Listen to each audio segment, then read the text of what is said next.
Beam me aboard. Energize. Energizing. Kirk to transporter room. Report.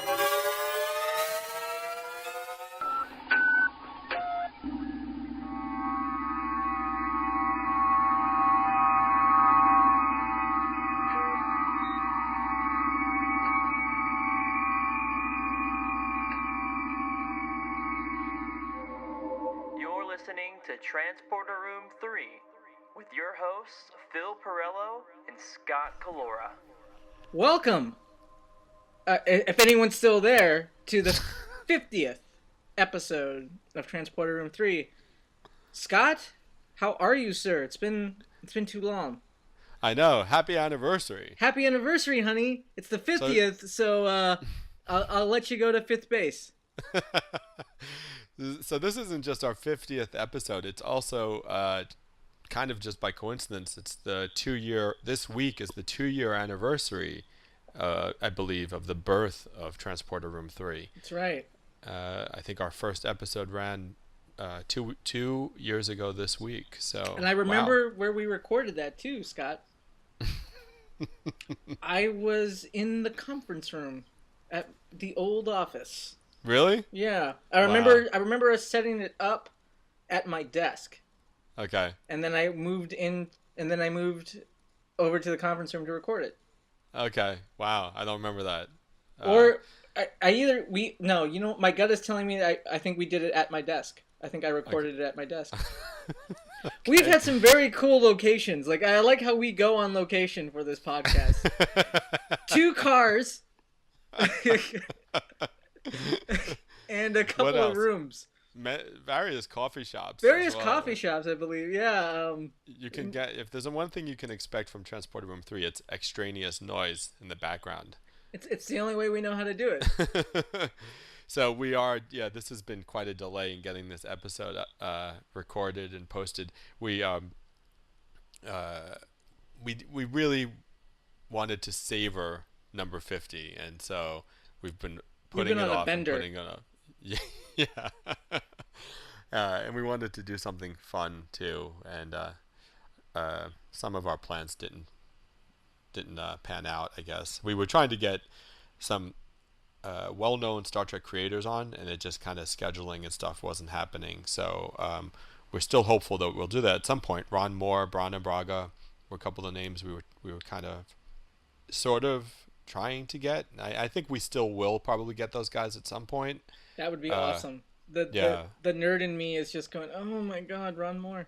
Yeah, I think there was an issue with Ron Moore. The issue was something about a restraining order against you, Phil, that has to be lifted before you can be... Okay, to be fair, I only told him I thought about touching his hair.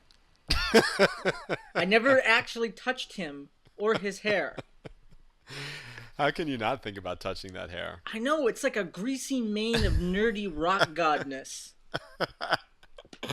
So those guys we tried to get them, it didn't quite pan out, and this is a busy time for TV show types as well. Yeah. Right? Busy time of year, the breaking story and stuff. So making the big money. Yeah. While we're podcasting from the back of our van down by the river. Well, I'm in my bedroom right now, so it's an upgrade. Are you wearing clothes? That's none of your business, Scott. But listeners, you can find out if you. So what are we going to do for number 50? Do we want to tell them? Well, we're gonna talk a little bit about some cool swag we got. A potential contest, and we're gonna answer a reader suggestion on we're gonna address new Trek TV, to be or not to be. And given this week's comments from J.J. Abrams regarding CBS not wanting their ideas for Trek TV, it's a very appropriate time to talk about it.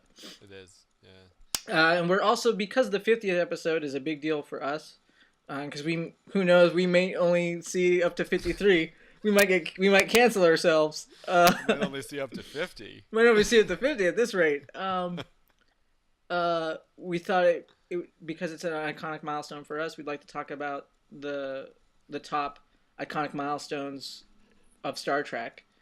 live action for the movies, for the original core crew. Right. Yeah. There might be a little runoff, a little crossover, but for the most part, we're just going to stick to that, and hopefully down the line, we'll broaden it out to the other Treks that we love. Yeah.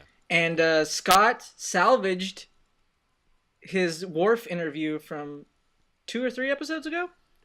Yeah. I had spoken to Michael Dorn. I don't know when it was now, 6 weeks ago or so, and the interview was lost. Google Voice lost the interview, so he was supposed to be a guest on the podcast, and he wasn't, and now he is because we were able to salvage that file. So we got a special guest star for the 50th episode. Yeah, special guest star for the 50th episode. Although when he was guesting, it was technically the 47th episode. Well, you know, Worf is like a fine wine, baby. That's true. And we have a fun red shirt, potentially 4, but we're going to focus on one in particular from Enterprise. Yeah, I like this red shirt. So, all right, so let's get in it. Well, first, you want to talk about these books? They're kind of badass. Yeah, they are. They're cool. So, Titan Books provided us with copies of Star Trek Federation, The First 150 Years by David A. Goodman, which is sort of like an in-universe textbook, history book about the launch of the Federation and all the way up through basically the death of Captain Kirk, I guess, or the presumed death of Captain Kirk on the Enterprise B, and it's neat because it's like like I say, it's sort of like almost like a textbook in a way. It's got illustrations and like log entry type stuff, and it's written as if this is all stuff that really happened, and it's sort of looking back on how the Star Trek universe as we know it came to be. It's really pretty clever, actually. And this history of the Federation, my roommate gifted that to me last year for Christmas. And it came with this cool little stand that was designed with the I don't know how to say it, LCARS design. LCARS. LCARS, yeah, and when you push the button, Captain Sulu says something to you. Well, why do they have to ruin it by making it Captain Sulu? Yeah, it's because it's like you're telling me by having him on there, which is fine. You're telling me that you couldn't get the people we should have gotten. You couldn't have gotten Shatner. Couldn't have gotten Stewart. Couldn't have gotten Mulgrew. Couldn't have gotten Bakula. So you got Sulu. Couldn't get Brooks. You got Sulu. Why don't you just go with Captain Uhura at that point? Yeah. It's cool. It's cool. And so I don't know if it's a re-release now or what. Because Titan sent us, like you said, you got it as a gift last year, but Titan sent me a copy, or sent us both copies just recently. So maybe they're re-releasing it because of Into Darkness hitting Blu-ray and everything. And then the other book is The Art of Juan Ortez, which is every episode of the original series. You guys have probably seen these prints online. Yeah, this artist has basically done a poster for each episode of the original series, and it's really retro, kind of 1960s style to these things, and they're just amazing. I mean, they're really cool. Each one is very unique, and it's a nice oversized book, and we actually have a copy to give away to a lucky Transporter Room 3 listener, because that's how we roll. So how are we going to give this thing away? I think a traditional cage fight. I think that's the way to go. Or maybe you have to do your own recording of the entire episode, The Cage, and send it to us, and we'll judge the quality level of each recording. I think that would require. That's a good idea. I wonder if that's a little too pricey. Maybe we should just have them do the Amok Time fight. Okay. Maybe we should just do something like go to our Facebook page, Transporter Room 3 Facebook page, and post under our leave a comment under our post for this episode, for episode 50, and just I don't know what should it be, Phil? Tell us your favorites. Star Trek movie moment. Oh yeah, okay, good thinking. But that's what we're talking about. So this week, favorite Star Trek movie moment, and we will randomly select a winner and send that winner this copy of the Art of Juan Ortez Star Trek book, which is cool. So there you have it. Transporter Room 3, episode 50. We're doing it game show style. Boom. Okay, what's next on the docket? Well, Scott, I think we got to give the listeners what they requested. Let's talk about new Trek TV. I think we talked about this once before in the podcast. I would love to have new Trek on television, and at the same time, I would like Trek to kind of not come by the hands of the current shepherds of it. You don't want the current shepherds of Trek to be involved in the TV show. That's what you're saying? Yeah, I don't. Yeah. I don't know how that would work out because I mean, I don't know what Paramount and Bad Robot's relationship is in regards to Star Trek in the wake of the whole Star Wars thing happening. Yeah. I got a feeling that the waters are less smooth. I just, after what they did to Into Darkness and the recent stuff around it, like Orsi's petulant, I mean, that's just so weird. Yeah. That's just, I mean, I get it, man. I get it. Yeah. You ate a lot of lunches alone in the cafeteria. Yeah. You have a lot of invalidation. I get it. Phil's talking about the you guys I'm sure heard about this, but Archie, one of the writers, he kind of wigged out on one of the Star Trek message boards. Well, he basically was an asshole. People were critiquing Into Darkness, and he basically threw a hissy fit about it, and then he canceled his Twitter account. He was very active on Twitter. He then, like the next day, he deleted his Twitter account. Yeah, thanks, publicist. Yeah, and it's just really quite embarrassing the way he behaved, I think. But no, the thing is, Abrams just did an interview, which you mentioned earlier, which is him saying that CBS doesn't want to do a Star Trek show at the moment, because what it is you have it all used to be Viacom, right?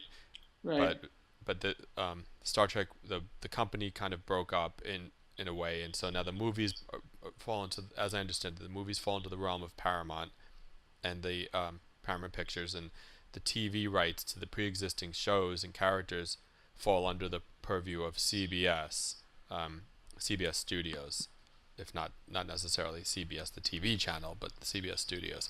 So Abrams said that that CBS doesn't want to do a new Star Trek show. Do you think that he's telling the truth? Yeah, I think so. I mean, and at the same time, who knows? Maybe he is just pulling her leg. But yeah, I think I can. I don't know why they would be against making money.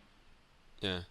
I don't know why they're allergic to adding millions to their coin purse, but I just, it's got to be some sort of business reason.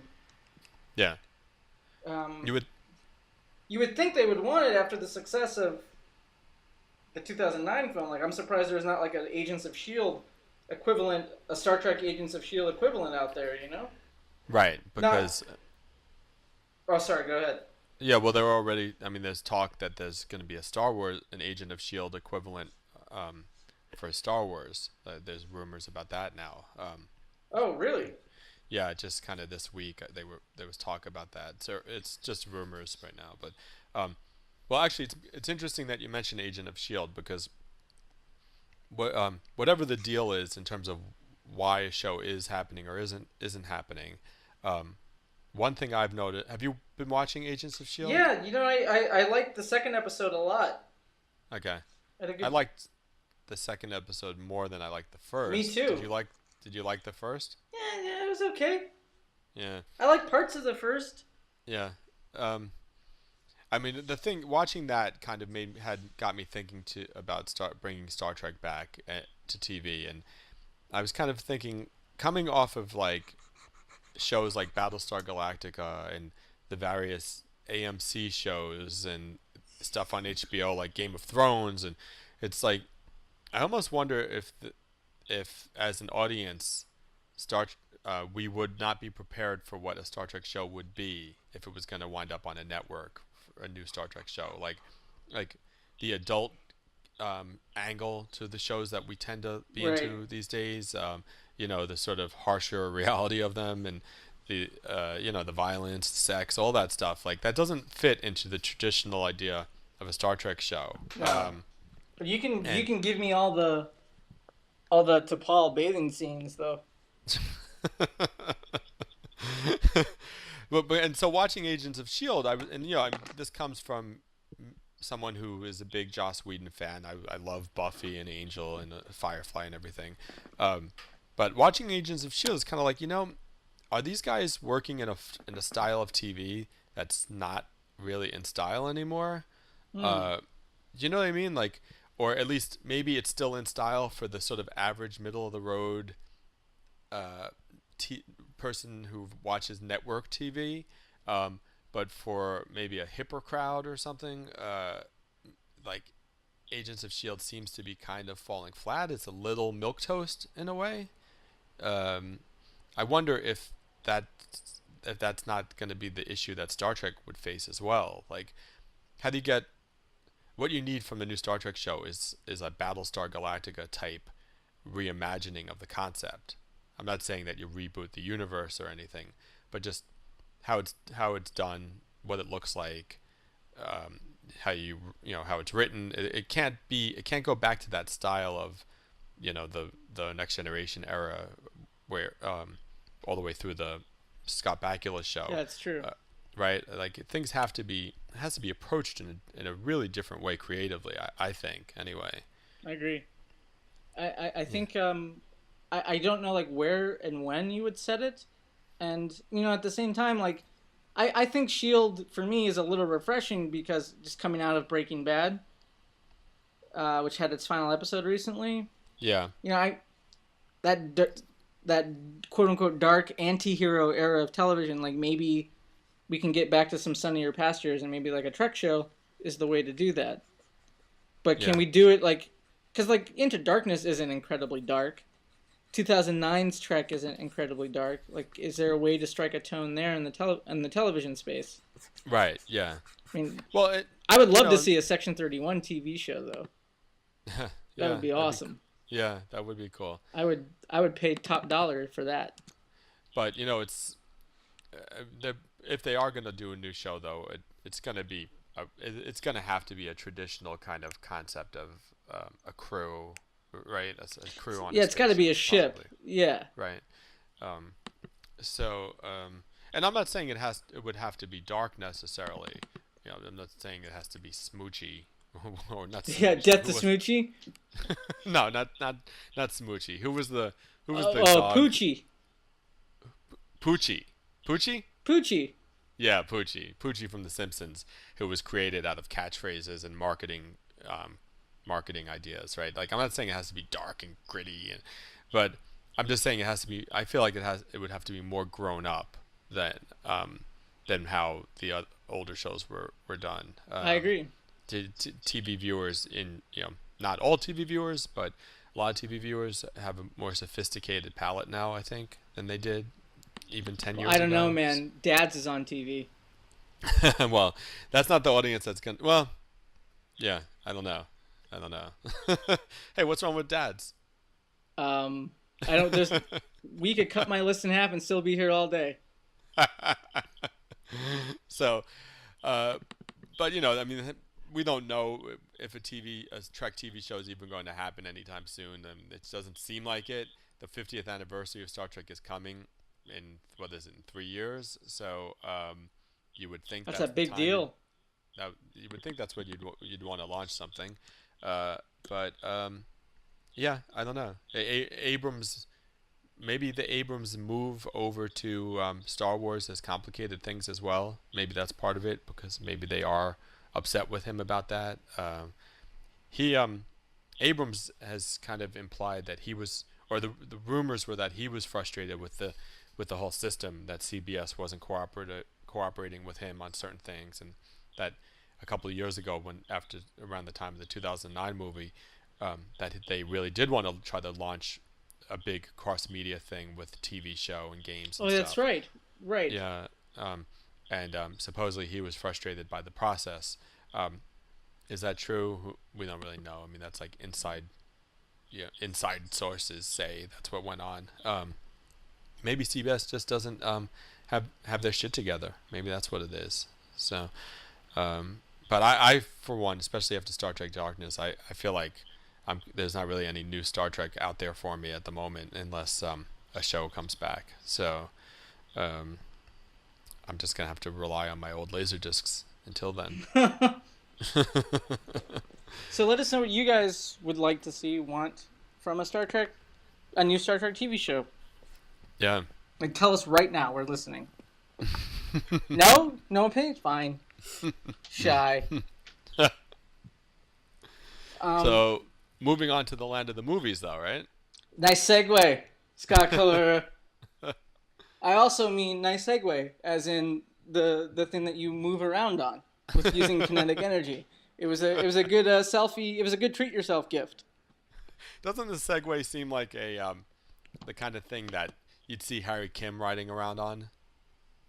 You mean because he gives tours now in Beverly Hills as a source of income? No, just because, burn! I got a Kim burn. Boom. Oh man, I meant more just because Harry Kim, the character, is sort of just a, well, golly gee whiz, this Segway sure will come in handy. That kind of an approach. Yeah, but like Paris makes the Delta Flyer, he makes the Delta Cart. Right, It's he like makes a Delta Segway. Yeah, I made it out of a motorized grocery cart. Oh, Seven, why won't you go out with me? I forgot about that. Oh man, that was awful. No one likes me. My hair never changes in 7 years. The Anders sister. What were the sisters' names? Twins? The twins. I can't remember. Who did you ever even meet them? I think we did. I think they joined them for a Bride of Chaotica type episode. Okay. All right. That was memorable, obviously. Yeah, clearly. So the milestone moments in Star Trek, is that what we're talking about? Iconic. Yeah, the iconic Star Trek movies? movie milestones, like the ones that are iconic. The most iconic moments in Star Trek movies that were iconic. Yes. There are a lot of Star Trek films. 12 now, right? Yeah, I guess. Well, depends on who's counting. I would say there are 11, but you would say there are 11. Yeah. Oh. But I guess Paramount would say there are 12. There are 12. Okay. Which one don't you count, Scott? Oh, I don't. You know what? It doesn't exist, so I don't know its name, so I can't tell you. I can't say. Yeah, it's too bad it didn't come out this summer. It would have been nice to have had a Trek movie. It would have been awesome to have a Star Trek movie this summer. That's all I'm saying. Yeah. But because it's there are potentially a dozen movies, and because Star Trek is so important to us, there are benchmarks, there are milestones in the film series that we'd like to talk about. Because I read an interview this week where where Kurtzman was talking about an iconic moment in all of Star Trek that Into Darkness did their version of. And he argued that it might be one of the, if not the most iconic moment in Trek history. And that just made us think, let's go down that road. Let's take a look. And I think we'll get to that moment in a bit, but I think one of the, this is in no real particular order until we get to the most iconic one. But I think if we're going from like, like if this is like a top 5, top 6 list, if we're going from 6 to 1, I think closer to that bottom would be event-wise. I think would be the crossing over of the generations in Star Trek Generations. That was Trek was. I think Trek had hit its peak. I mean, it was on the cover of Time. Yeah. Shatner and Stewart. That's a big deal. And it was it was the end of the finale of the Next Generation. That's right. Episode was really pretty big, right? Right. And then the movie followed. I'm trying to remember when did the movie come out? The movie came out, I believe, November 17th of 94. Okay. Either November 17th or November 22nd. Okay. And that was so the finale was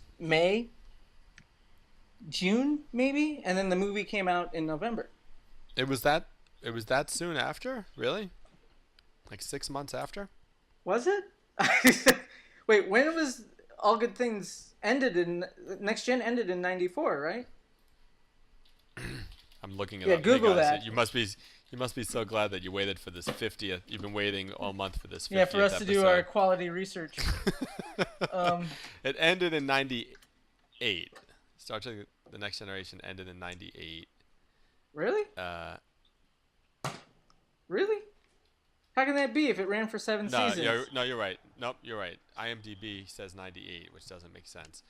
But it's 94. You're right. All Good Things. It aired May 23rd, 1994. Wow. I don't know why IMDb says 1998. That's weird. And then in 6 months they got Generations into theaters? So then. Jesus. Well, you got to figure that. It aired in May of '94, but that's not when it was shooting, right? That's right. That's true. So, Star Trek Generations. Yeah, November you're right. 18th, 1994. Yeah.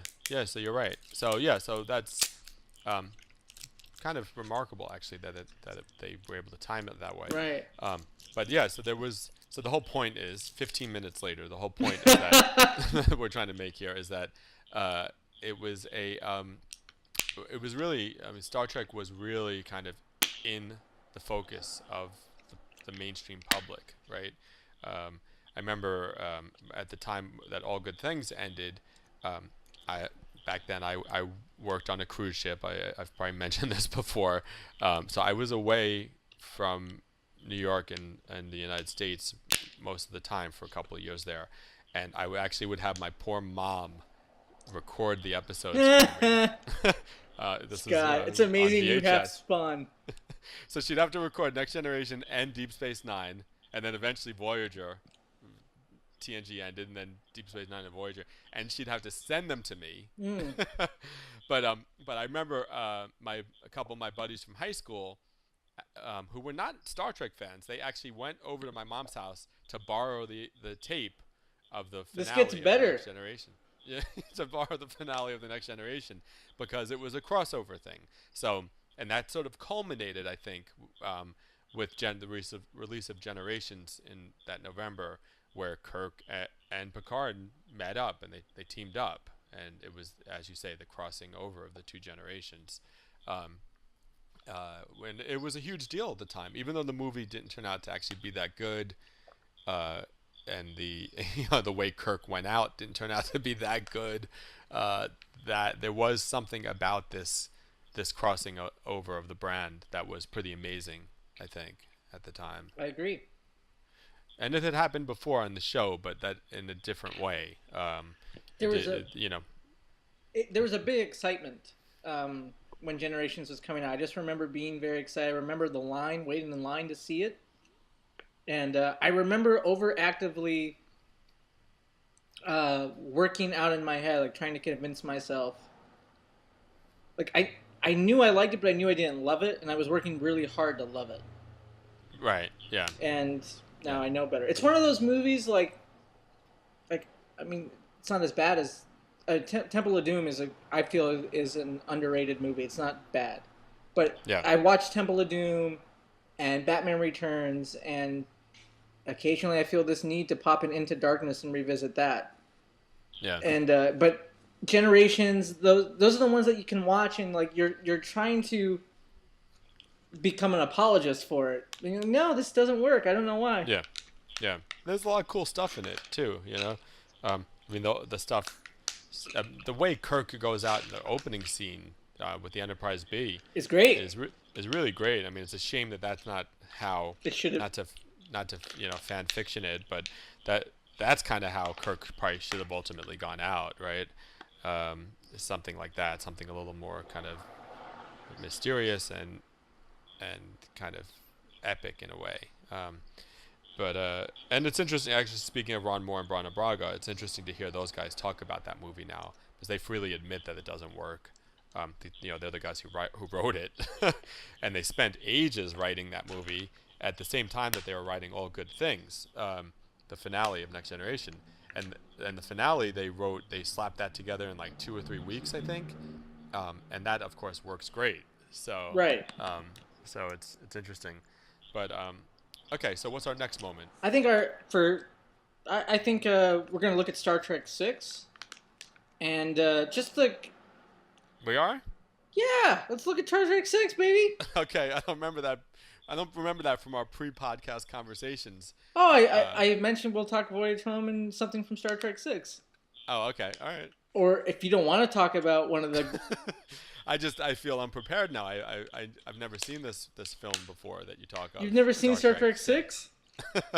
Scott, we got to break up. Go, it's fine. I'm sure I'll be able to play catch up. For me, an iconic scene in that movie is the introduction of the Klingon, the cloaked Klingon bird of prey that can fire while cloaked. Yeah. And that culminating fight between Enterprise, Excelsior, and it. The explosion of Praxis is great, but I think overall, just the end of that era, the way that movie signed off, signed off. Mm-hmm. That's a big deal. Yeah. And it's every time I saw Undiscovered Country in theaters, and I believe I saw it 2 or 3 times, I made my dad take me. 23 times. No, 2 or 3. 2 or 3. It's okay, man. You can tell us. Well, I watched the shit out of it on VHS. Okay. Well, so every time you saw it, every time I see it, I don't want it to end. I get sad. Well, it is the end. It is the end, and it is. Even though Kirk comes back in the next movie, that is the end of the original crew as we know it. And I think as Star Trek movies go, as much as good as First Contact is, and as fun as 2009 Trek is, I think 6 is the last greatly written, the last very well written Star Trek movie. Yeah. Yeah. And that is 20-some years ago. That is 22 years old, that movie. Wow. Yeah, I feel like an old bastard right now. It's a shame that they it's great. It is great. It's a shame that I know a lot of fans feel this way too. It's a shame that they didn't bring Kirstie Alley back as Saavik, because that really would have... That would have been awesome. Because Valeris, as we all know, is supposed to be Saavik. It's supposed to be Saavik. They tried to get Kirstie Alley, right? Did they try to get Kirstie Alley or Robin Curtis? I would have thought it was... Well, I don't know. I guess we could Google it right now, but we should probably... resist that temptation. Sure. But, because it was Nick Meyer who directed it, who also directed 2, I tend to think he wanted Kirstie Alley back. Sure, that makes sense. Yeah, of course. But I don't know, and I seem to remember. Reading that. Yeah, you know what? Now I'm thinking. I remember hearing or reading that she wanted to do it, but I think Leonard Nimoy didn't like the idea that Saavik would betray. You're right. So they switched it. That's right. Yeah, that's right. Which is a shame. That's almost a Roddenberryism on Nimoy's part. Yeah. And it would have just reinforced the Star Trek Cheers connection. Because not only did Kirstie Alley play Saavik and was of course on Cheers, but Kelsey Grammer showed up as the captain of the Bozeman, right? And Bebe Neuwirth showed up in Next Gen's First Contact episode. She didn't just show up. Her and Riker engaged in carnal activities. Yeah, she right. She played Doctor. She got into Was there anyone research. else? Right. From she was doing Cheers? research. I'm trying to remember. Oh, well, Norm and Morn, right? Right. Morn is a play on Norm. So there's probably some other connections there as well. But, can we do a real quick aside here? Yeah, of course. Because I just realized, I don't think you've regaled our listeners with your Leonard Nimoy meeting that you had recently. Oh, that's right. So let's talk. Can you just tell us about that for a minute? Oh, I can. It'll probably take exactly a minute. Okay. I recently attended the Star Trek Into Darkness Blu-ray party in Los Angeles. It was at the Science Museum where the shuttle Endeavour is fixed. Okay. And it was literally held under the shuttle. And that was just cool. You walk in, and the angle that the shuttle is set at. I have pictures of it. I haven't posted. I should. It was awesome. Is that the same museum where they shot parts of Insurrection? I don't know. I didn't know they shot. I don't know. I'm probably wrong. If they did, that'd be kind of cool. Yeah, I don't know. Los Angeles is such a foreign land to me. It might as well be Alpha Ceti 6. You know. This is Ceti Alpha 5, Scott. Ceti Alpha 6 exploded 6 months. Did I just call it Alpha Ceti? Ceti Alpha. You need to the listeners right now, all one of them. Thanks, Mom. They're very upset. So the cool thing about this party, this is taking longer than a minute. Walking up to the party, okay, it's a big deal for me. I dislike the movie, but I'm a huge Trek nerd. So you're walking up to the party, and they have set up equipment on the way up that's blowing steam, and it has decals and stuff on it, matching displays from the Enterprise. It's industrial, like white, like conduit boxes, like electrical boxes, and. Okay. Some looked like it was the real thing, like AC units, and some of it looked like it was prop, but it's blowing steam, and there's like sound effects from the show playing or from the movie playing as you're walking up to the party, and you walk in the doors, and boom, there's the Endeavour, man, and it was awesome. And then Leonard Nimoy and what I think is his wife come in, and I clock them, and these two other. And, okay, let me back up. I am coming from Calabasas. This was a last-minute invite. I went to go see a movie in Calabasas, which is like an hour drive from me. I went to a free screening of Rush. My friend calls me up and says, "You want to go?" I am wearing a hoodie, a white Fruit of the Loom t-shirt, and blue jeans. I have no time to go home and change. Because I have an hour and a half to get... I have an hour to get to my friend, and then a half hour to get to the party. So I look like the intern's intern.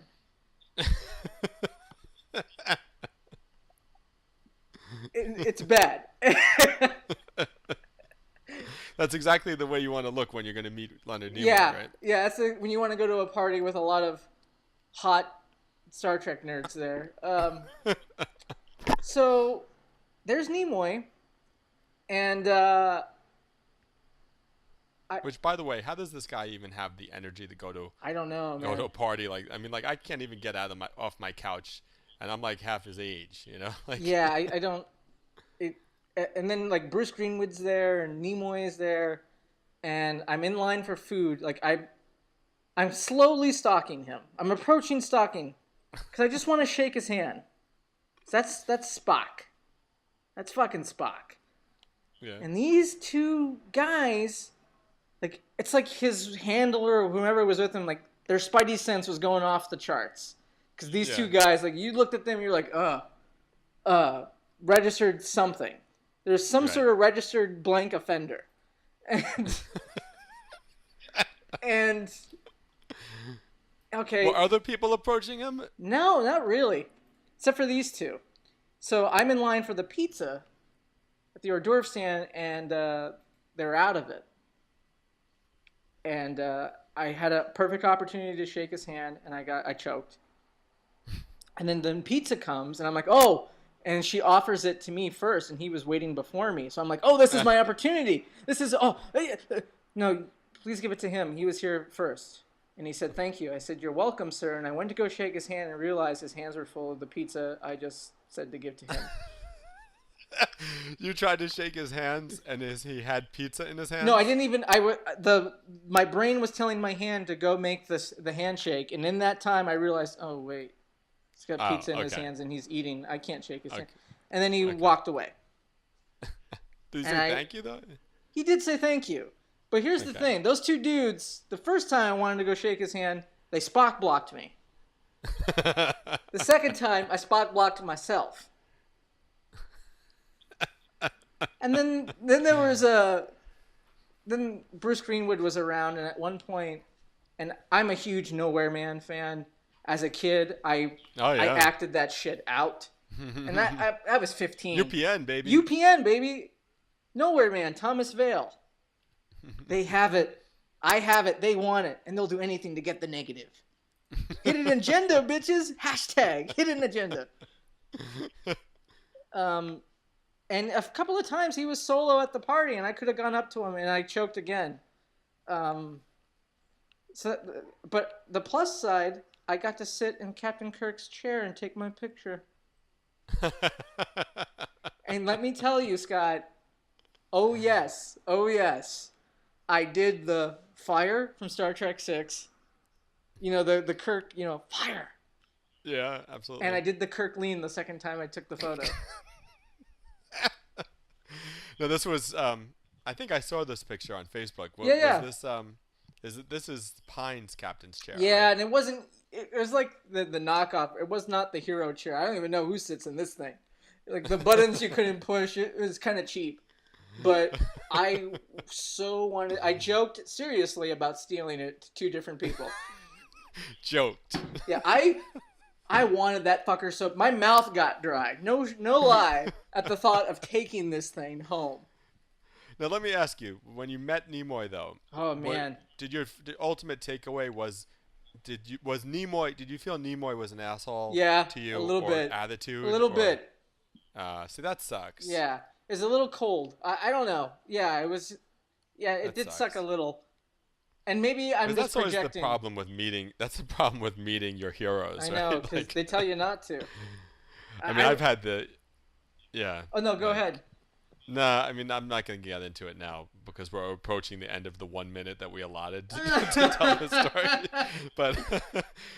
And I maybe I've told the story before, but my interactions with Patrick Stewart, actually, when I was working on the cruise ship, which I mentioned earlier, they turned sour and weird and stalkerish, and and you almost can't blame the guy, but at the same time, you wind up having sort of bad associations with someone who you've looked up to for all these years. I know. You know? So I think, though, in this case, it's kind of like, well, Nimoy was probably getting approached left and right, I guess, right? Yeah, well, I know that they did not let him, the doorman, security doorman, checked to make sure he had a wristband in his invitation. Wait. Yeah, they wouldn't let Leonard Nimoy into the Star Trek party before checking his fucking credentials. And when he said thank you for the pizza, this happened in my head. I went to a very Seinfeld place. I wanted to go, no, that's not what you're supposed to say. It's live long and prosper. It seems weird to me to even picture Nimoy eating pizza. I don't know, but I stood next to him though, and that's fine. I stood, and I'm telling you, man, when I stood next to him, I don't mean to say this to sound like, I know I joke about fans and being a nerd or whatever, but you came. No, I didn't. No, right, I had that Ratatouille food critic moment. That boner. You know, like what? You know the food critic in Ratatouille when he takes that bite and there's that starburst flashback to the happiest moment in his life. I had like a version of that. Because it's like, cause in my head, like the time it took him to take the pizza, take a bite, and move on. In my head, I'm going through the Don Draper time machine slide projector thing. Of, oh my god, I watched him in my house. The carousel. Yeah, the carousel. It's a time machine. Like, my brain is just, like, circling through, like, all the iconic moments of Trek that I've watched and acted out and talked about and how important, like, all of that. And I didn't get it. I'm not saying I cheered up or anything, but, I just felt like that warm sensation, like, wow, like, this is very surreal. Yeah. I would love to. I've never met him. I've never talked to him. I've never encountered him. I would love to. He's one of the ones. That would be a big get, man. All right. Well, speaking of Leonard Nimoy, shall we move on to? Oh yeah, let's move on to another iconic moment. The entire movie, Star Trek 4. Yeah, Star Trek 4, and again, kind of like the crossing over in Generations, the crossing over, not just between generations, but to the sort of mainstream.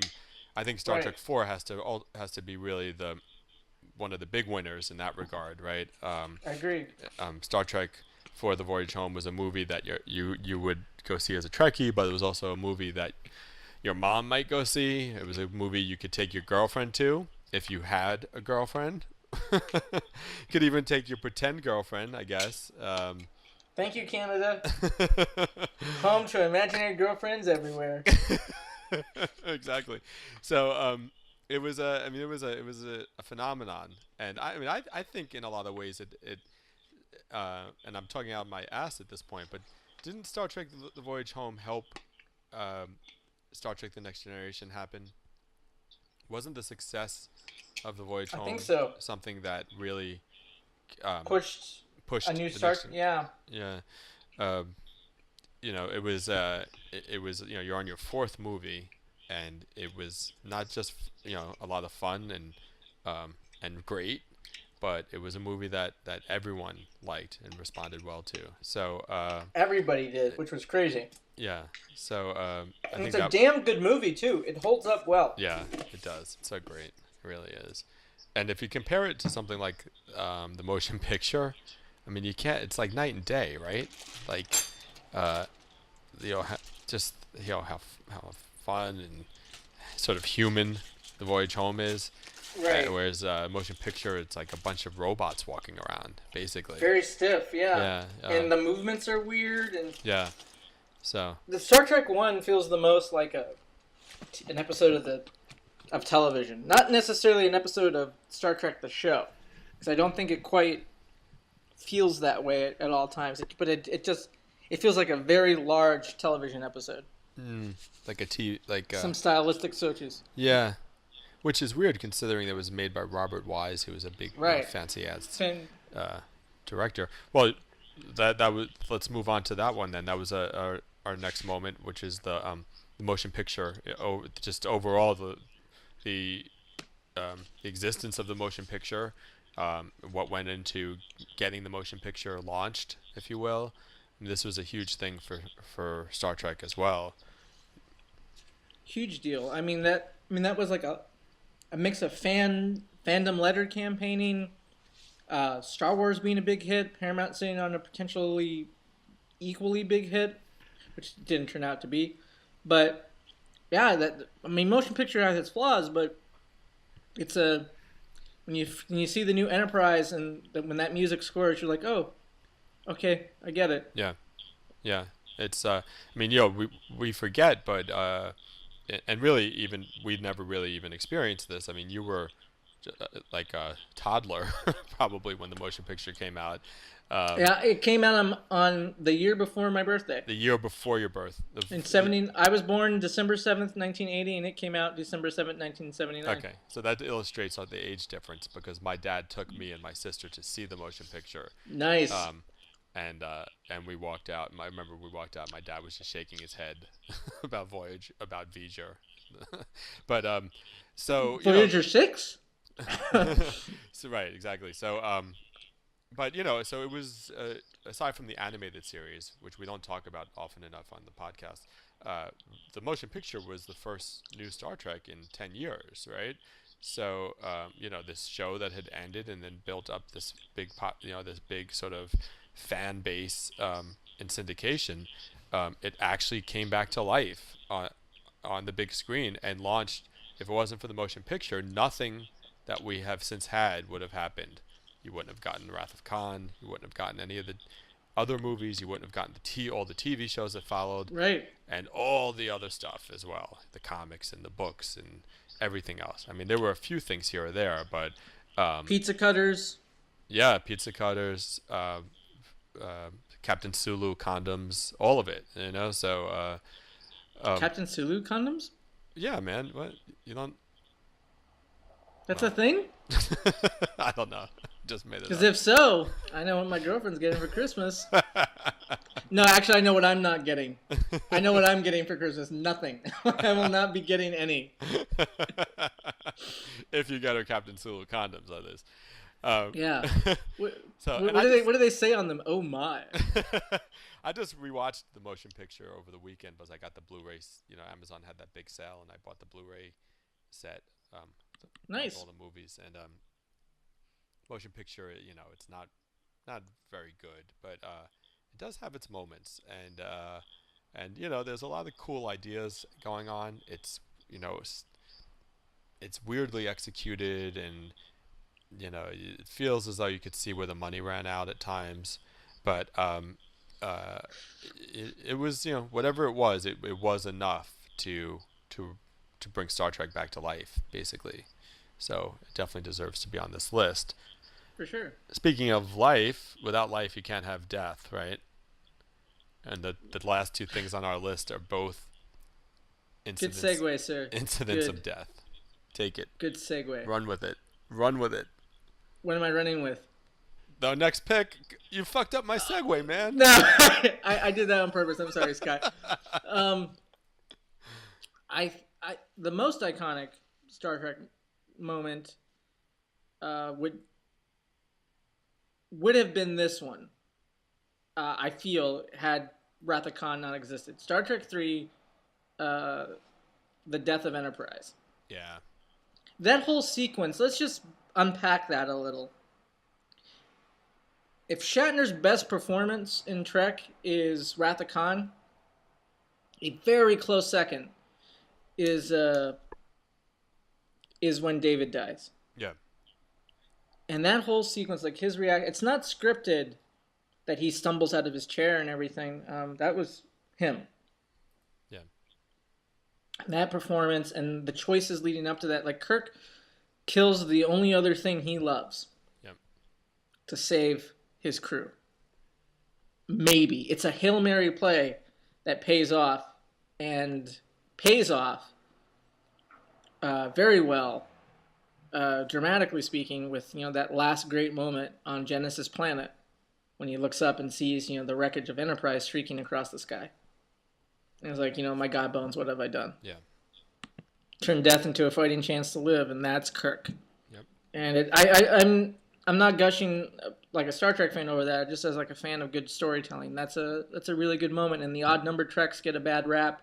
I feel Search for Spock, for some reason, gets a bad rap on the lesser side of the other odd number ones, but it's the best odd number Trek out there, and those scenes are the reason why. Yeah, and it's and also just the way, and again, not even as a Trek fan, but just as a fan of cinema. If you look at that scene, the way everything comes together, the motivation for Kirk, it says so much about the character too, but also the performances, but also the visuals in that scene as the Enterprise streaks across the sky, just so beautiful and tragic. And the explosion, and the explosion of Enterprise is also very well done. Yeah, it's like all the fan fiction up until that point involving the destruction of the Enterprise. No one ever pictured the hull melting the way it did, right?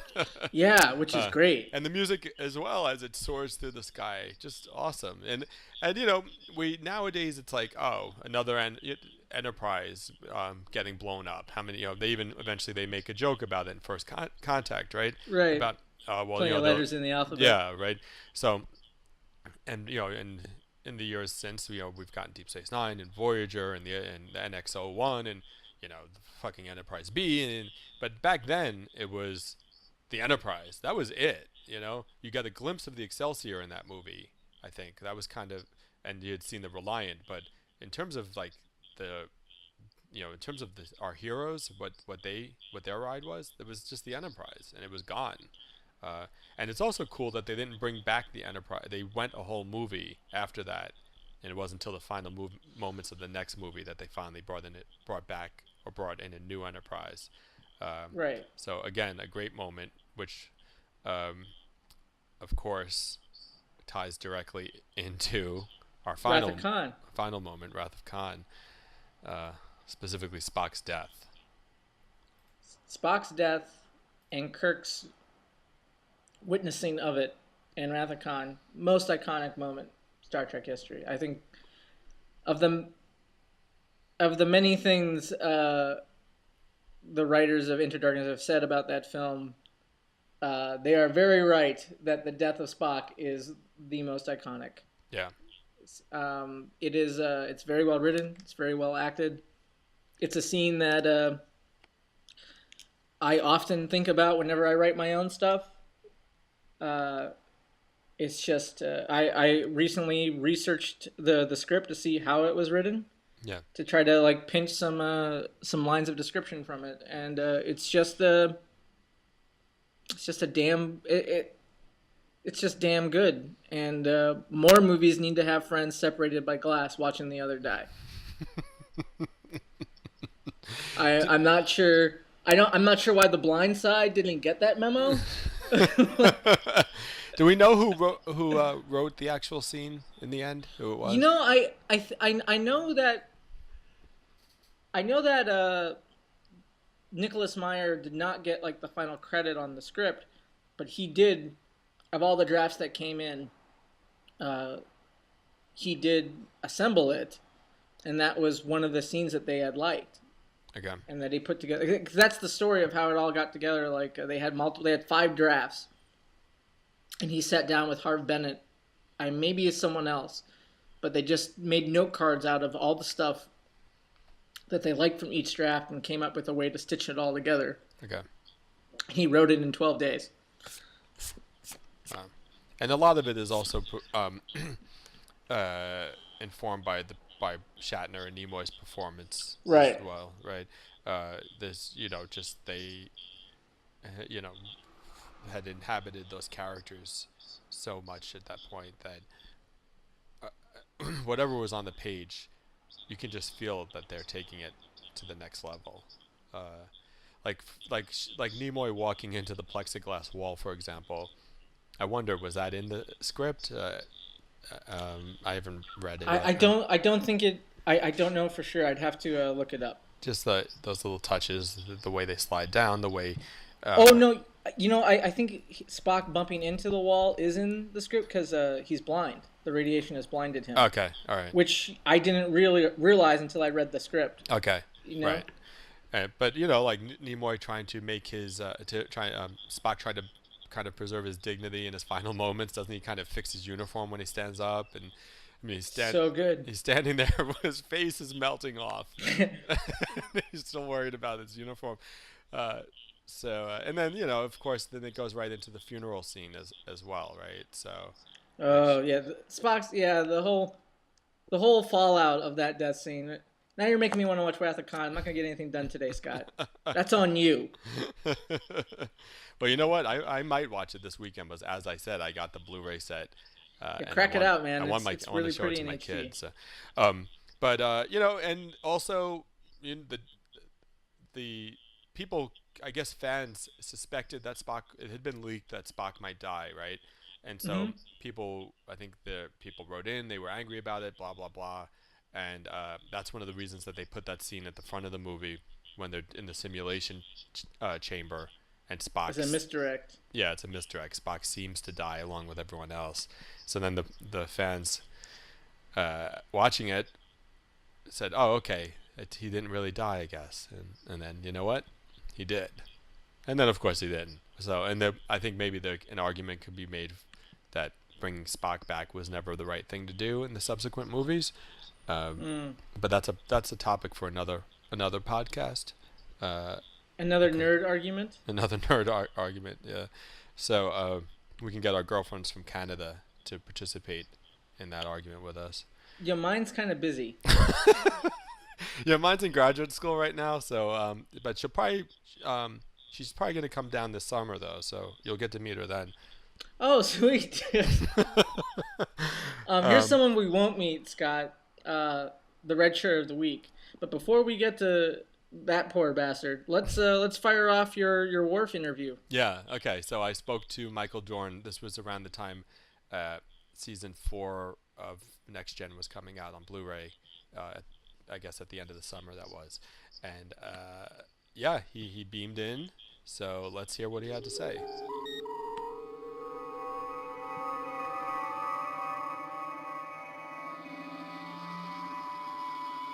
So thank you so much for coming to Transporter Room 3 to talk with me. Greatly appreciated. So now, I guess the first question I have for you is, how did Worf, who was really kind of, as I understand it, is sort of a last-minute addition to the Next Generation in the beginning, how did he turn out to be one of the best developed characters in all of Star Trek? Well, first, really, really good acting, first of all. That goes without saying, right? That goes without saying. I think it was a fluke. I really do. I think that the character was a last-minute addition, although he was going to be in most of the episodes. He was just a last-minute addition, and they discovered something about the character that I think is really what kind of drove them to write more and more. Yeah. I mean, the first thing that is that I think one of the episodes, the first kind of Klingon episode was Heart of Glory, and they really liked that episode, and the fans really liked that episode. So that's when they said, okay, we got to write more for this guy. Yeah. And also there was one episode where we were on this planet, and I had one little line that I was supposed to say, and I said, "Nice planet," and for some reason, the producers, they just were in stitches with that line. They thought it was the funniest line that they ever heard. And so they started writing things like that in there. Every year there was a Worf line that was the funny line. Yeah, because he winds up being one of the more comedic characters, despite being sort of this fierce warrior at the same time. Well, I think the big thing with comedy is, and I've learned this many years before Star Trek, is that if you think you're funny and you're trying to be funny, it doesn't work. Right. But if you don't think you're funny, if you're just saying the line, of course the best way you can, it comes off much funnier. Sure. If you actually love prune juice, that's what's funny about it, right? Yeah, exactly. I really do. And Worf is, we met his parents, we met his long lost brother, we met his son, he had a couple of wives along the way. But how much backstory did you have built in, which then did you imagine or that you had spoken about to the writers, which then has to change as these sort of additions are thrown at you? Well, there was no backstory that I had. I mean, they basically, when I got the job, there was a piece of paper with a character's name on it. I mean, and that was it. There was no backstory. I just gave him the whole, gruff, surly, angry, nationalistic, egotistical about his own race. I gave him all that stuff, and they just took it from there. And then that's sort of, in a way, one of the interesting things about redemption, which is that, I mean, the way I kind of look at it is he starts off with that fierce loyalty to the Klingon way, but by the end of it, it's sort of a turning point for him, I think, in that he kind of says, you know what, this Klingon thing, I'm down with it, but to a certain degree, like he won't kill that kid at the end, right? Right, exactly. Mm-hmm. Do you see that as a turning point, that episode? Well, I think that it definitely was one of those times where it was really interesting to me as an actor to see where it was going to go from there, because before a lot of these things, especially in episodic, you start someplace and it's wrapped up in 42 minutes. Yeah. And this wasn't wrapped up even after the part 2. Worf is still on a journey, and that's what I liked about it. It wasn't like, okay, this is the end, and now I'm going to be like this. It was like, well, this is interesting. I've learned a lot about myself and about Klingons, and now I'm going to go back, but I may come back.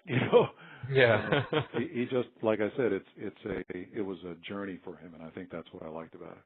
Yeah, and it's sort of, I mean, in a way, he was one of the first characters to kind of get that that ongoing arc thing, which now we take for granted in television, but back then, as you say, was sort of a rare thing, and I think a lot of that had to do with Ron Moore sort of pushing for it as well. When you found out Worf had a son, I mean, we had already met Kalar, I think, but then she shows up with a son. Right. What was it like getting that script?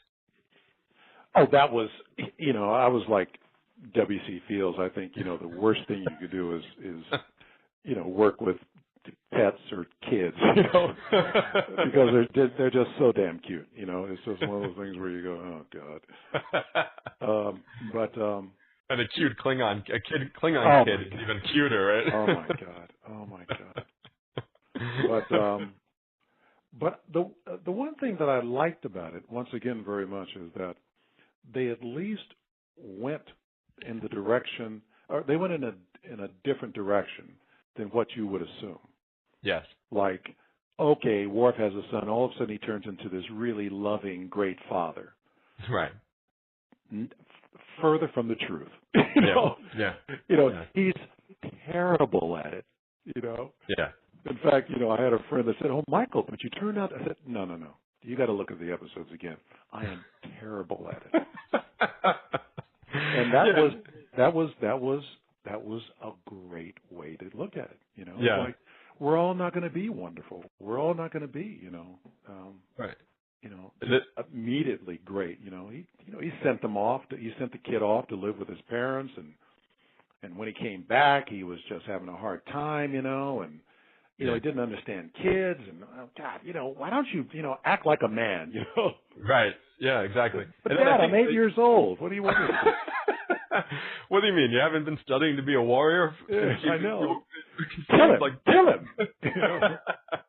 And then I think they brought him back on Deep Space Nine, and he was totally inept he just didn't have that. It's like, it's a classic father-son thing. Like, I want my kid to play sports. He's never going to play sports, right? Like, like Alexander's not, he just can't do the warrior thing. And, right. Now, Worf was also they weren't afraid to write him, and I suppose you weren't afraid to play him as not likable at times, because totally. No, right. I mean, he there's the great thing with the Romulan episode where you just won't give the guy the blood transfusion. Yeah. And that's it. You're sticking to your guns, and you won't do it. I mean, was there a concern at the time that he would come off as a jerk, or? Oh yeah, definitely. I mean, not so much as a jerk, but as a bad officer. Yeah. And the one thing that I never wanted him to be was a bad officer. And the thing was, I've said many times before, is that that's the one time that I went up to Rick Berman's office and said, "Are you sure about this? Yeah. Are you sure you want to do this?" And I was very sort of like looking just to find out where they're going. Right. And he said, "Oh yeah, because we want to show that Worf is not a human being. That his sensibilities are someplace else that we can't understand." Right. And and I said, "Okay, it's your show." Yeah. Yeah. And but they were right. I mean, it was a great episode because and I love the way they did it, because Patrick said, "Look, I can't order you, but I'm asking you." And when the captain asks you to do something, it's kind of an order, And Worf just goes, "No." Yeah. It was like, and that was it. We spoke to Jonathan Frakes a couple months ago, and we were asking him about like, because I think that episode that we're talking about was in the third season, and or I think, and I mean, this is when you guys really started to get, like, really started to kick in and get good. Did you know it at the time that things were really starting to work, starting to click? Yeah, I think it was third or fourth year, like mid third year, beginning of mid to the end of the third season. We knew that we had something. I mean, because there was a lot of teething problems. You know, Beverly Crusher left and came back the third season. And that wasn't a big deal. It wasn't an effort for us or the fans to welcome her back. And having a two-parter, you know, at the end of the third season, beginning of the fourth season, I mean, it's like, there you go. You know, we at least know. And you could tell the cast had already been gelling really well, but we really started to gel in terms of the third season, in terms of acting with each other and really playing off each other's character. And, so that's, I'd say the third season, the beginning and the third season, that's when we knew. Yeah. And then you also got those collars on your uniforms, and that was that's what put you over the top at that point, right? Yeah, exactly. Worf was there's the episode with Gene Simmons, the drumhead. The drumhead. Where it's the trial, and Picard, you know, eventually it's a Joe McCarthy metaphor thing. And Worf is again, you know, he's kind of like the thing with the blood transfusion. I mean, he's a hardliner in that episode. So how do you know, like, because he's so loyal to Picard and yet he is standing against Picard in a way on this front, like, how do you balance that? Well, Worf is the great thing that I liked about what they wrote, and it was easy to play because I am that way in terms of, you know, personally, is that you can start out one way, but when you see something that doesn't make sense, then you stop and you go, okay, wait a minute, this doesn't feel right, and you can make that change because you're learning the whole time.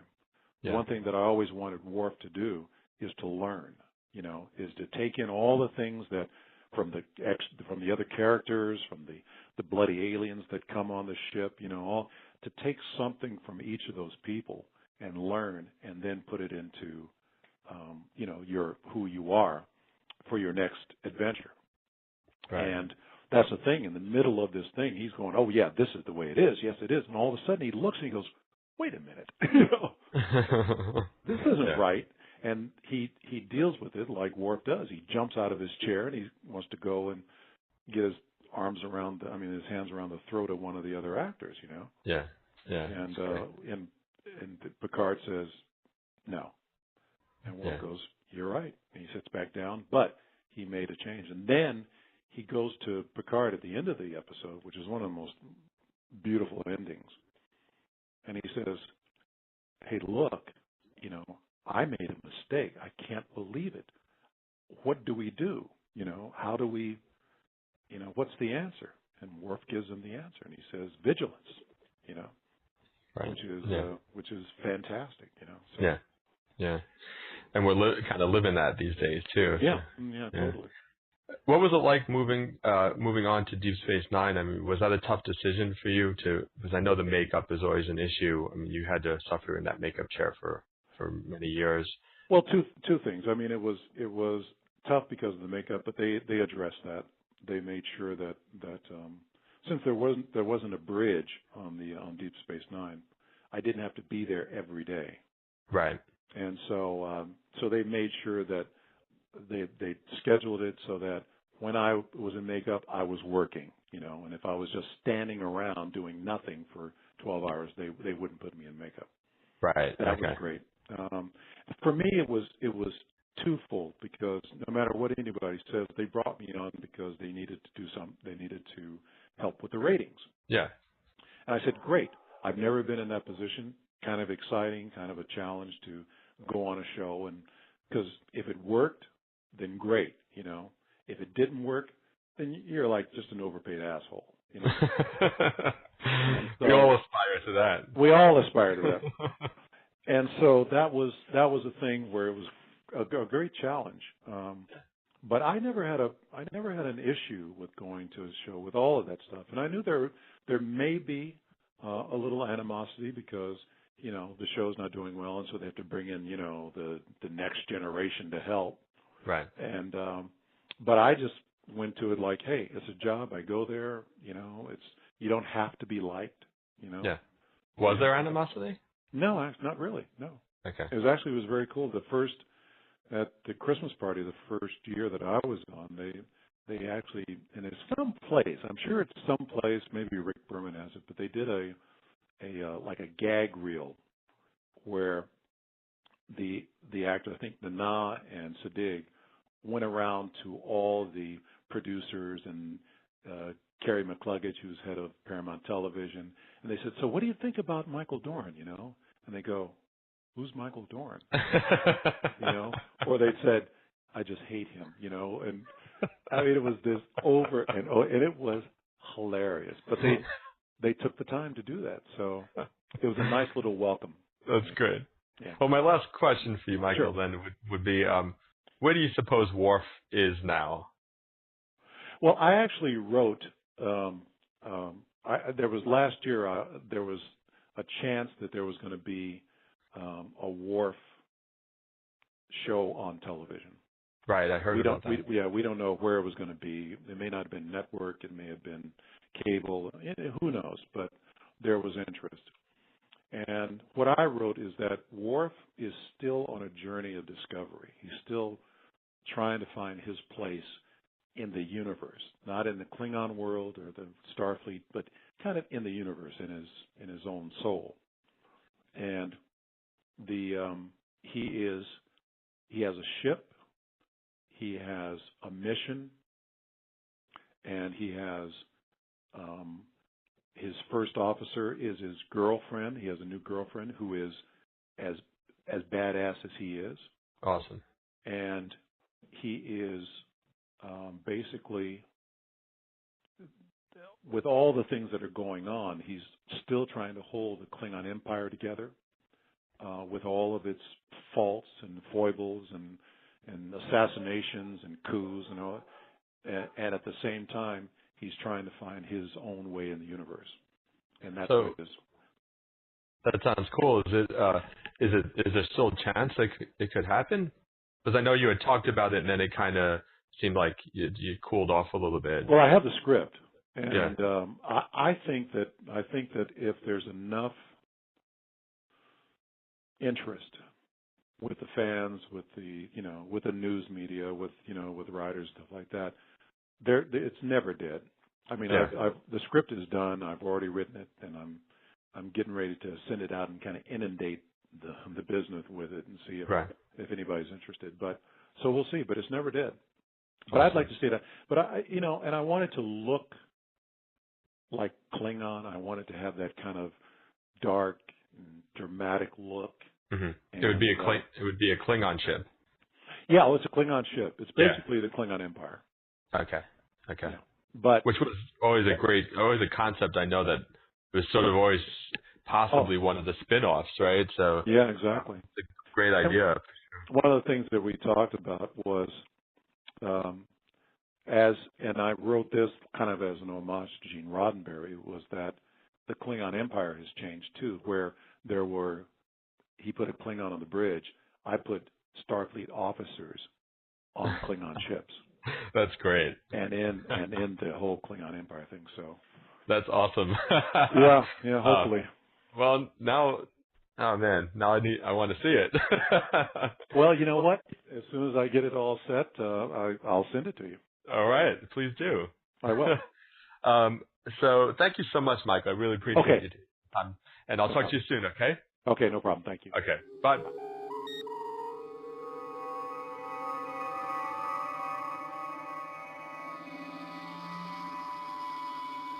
So yeah, interesting about the Worf show that he has kind of percolating. I want that show. Yeah, it probably never happened. It sounds like it could be cool though. I'd watch it.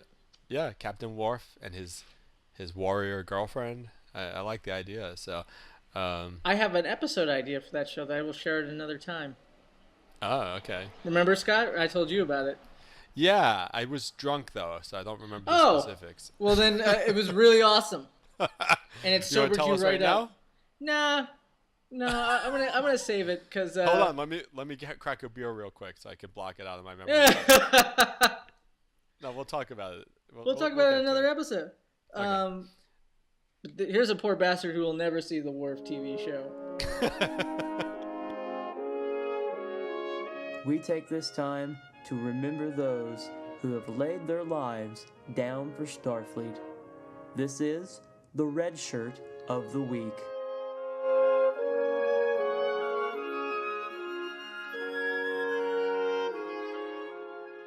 Azadi Prime, Season 3, Enterprise. We're making a big push on the Xindi. And Enterprise gets pelted. Archer is being interrogated hardcore by the Reptilian Xindi. And Enterprise gets effed up.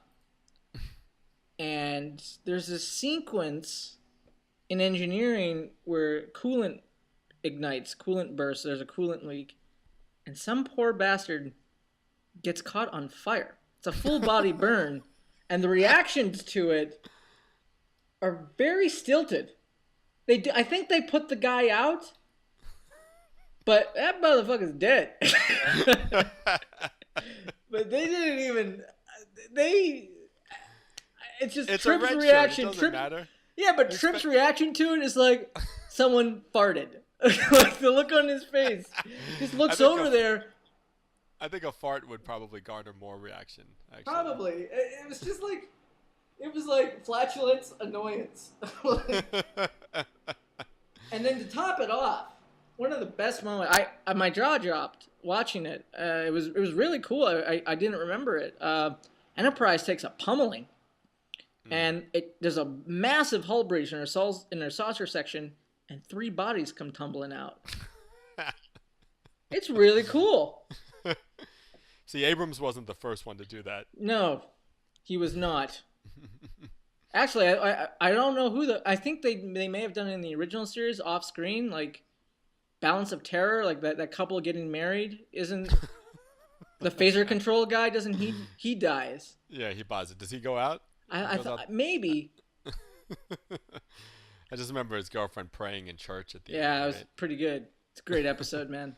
But I think maybe the first to go was Kirk via hull exposure, which they didn't show. Okay. It's not the same unless you can see it. Right.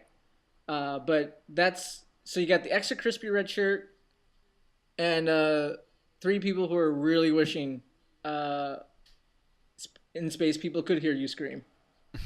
Because maybe someone would have pulled them back in. That's a suitable red shirt lineup for episode 50, I would say. I agree. That's 4 red shirts. Because clearly those 3 people were not vital to Enterprise operations. They were stationed specifically there just in case a hull breach occurred. Right, but someone was going to have to go out. So yeah, but all 3 of them. That's just damn. So put on your black armbands for those poor bastards, and swing by the burn unit for one of them because he might still be around. He might be hanging in there. He might be hanging in there. He's probably going, why did Trip look at me that way? Like I had stolen his last, bag of double stuff. I'm on fire, for Christ's sake. His final thought going through his mind was that Trip was so disappointed in him for being burned alive. That's right. Why was he so disappointed? Oh, Trip. Once again, Scott, thank you for participating in an awesome little talk fest, and listeners, thank you for listening. Yeah. If you're still listening, that is, like us on Facebook. Really, really love us on iTunes with a few star ratings.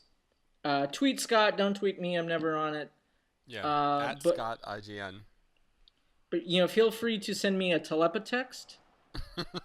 Just pull like a Charles Xavier, bring 2 fingers to your temple, and I'll get it. But no emoticons because that's not me.